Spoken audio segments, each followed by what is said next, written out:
Ayun, baha na sa Carissa. Oh. Ha? Kunting ulan pa lang yan. Baha na.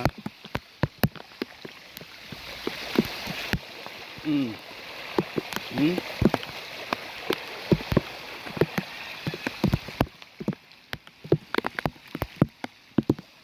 So ayun guys, happy Sunday na naman sa ating lahat. Baha na. Titingnan ko pa dun sa ibang lugar kung baha na rin. Dahil may bagyo. So ayun nga guys, may bagyo. Bali paluson na yung bagyo.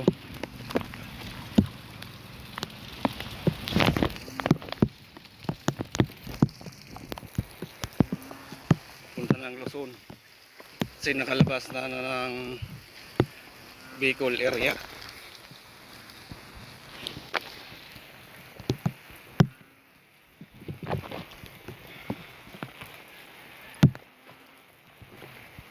So ayun guys, happy Sunday sa ating lahat and God bless.